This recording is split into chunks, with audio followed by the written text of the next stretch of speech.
What's a tough moment you've had in your life, my friend? When's one time that have been in the wrong? There was this one time when I went to Boston, and during this time in Boston, there was this guy who he lives in Tampa, by the way, but his family is from Boston. And once he moved to Tampa, he would tell anyone that knew me that we were cousins. We were like family friends, but he would keep framing himself as my cousin. So we became close, right? I saw him like a little brother. I took care of him in Tampa. I introduced him to people. Whenever I would go out, I'd invite him with me. So there was this one time that I go to Boston and he's back there as well. And this is his hood. This is where he was born and raised. And I let him know, yo, I'm coming to Boston. And I wasn't expecting anything of him, right? I was actually going to go to a hotel with my luggage and everything. And he's like, rubbish, Armani. I was like, what do you mean? He's like, you're staying with me. It's like, all right, I'll stay with you. So me and my girlfriend at the time, we were both going to Boston with the intention that this guy, he was going to show us a good time. Let's just call him Zach.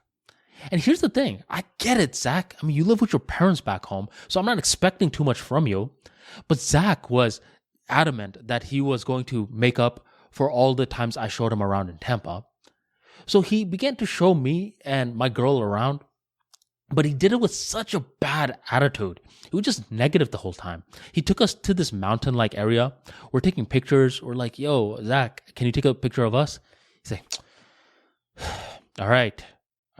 He took a quick picture. Any smart people know that if someone asks you to take a picture, you take a couple, right? Because not all of them are going to come out good. I mean, give the people something to work with. Take a couple of pictures. He took one. It came out awful. I told him to take another one. And he was just being disrespectful. He was rolling his eyes and stuff a lot. So the next day, I'm like, you know what? I actually don't want to chill with Zach today. I don't know what's gotten into him, but I want to just explore Boston on my own.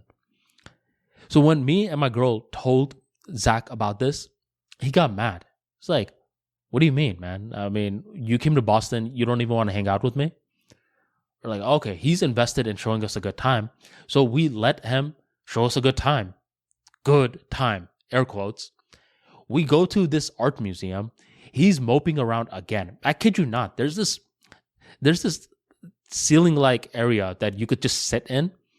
He sat there the entire time instead of exploring with us.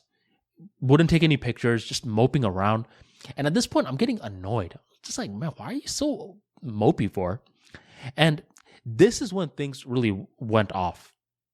The third day, 3 days of him being disrespectful, I was just having enough.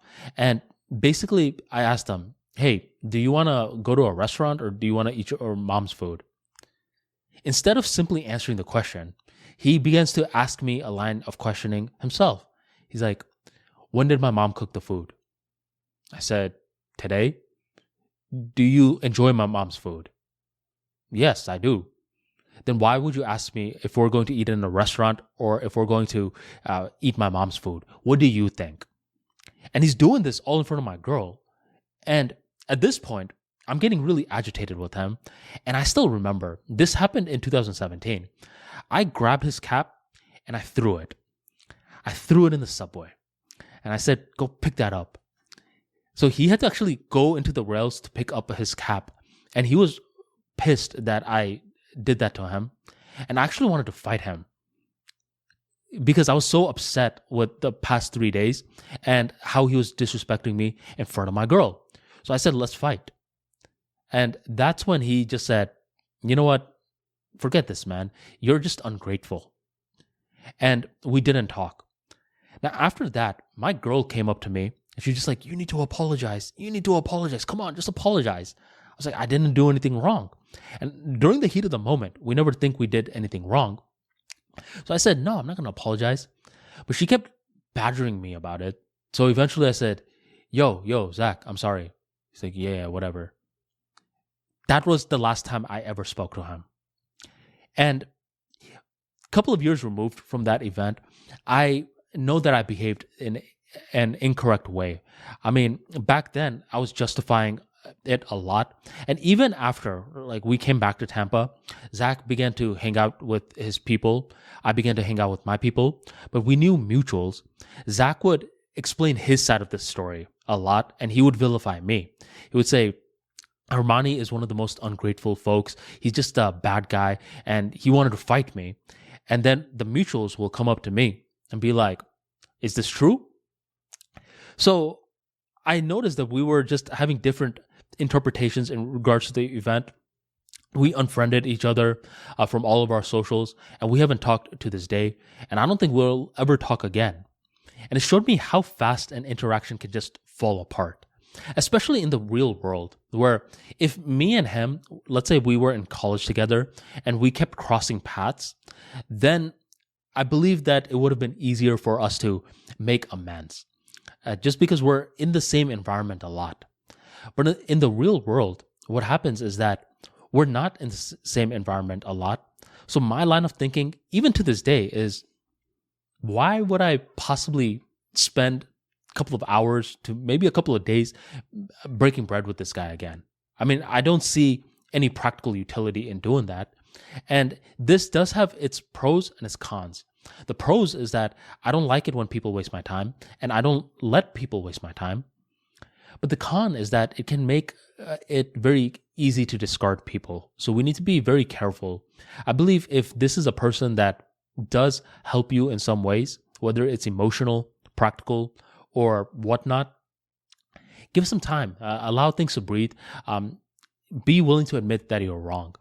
We find it very difficult to admit that we're wrong in the heat of the moment. But as a couple of months have passed on by, that's when it's easier to admit that we were wrong. I believe content creation also speeds up one's maturity in this process, because content creation forces us to evaluate our experiences from a different perspective. And that's what maturity is really about, right? We're evaluating things from a different perspective. So with content creation, even as I'm explaining what happened with me and Zach out loud, it just adds so much clarity to things. And we don't even need to learn a lesson at times. Just having some sort of clarity, okay, this is exactly how the situation went, is a peace of mind.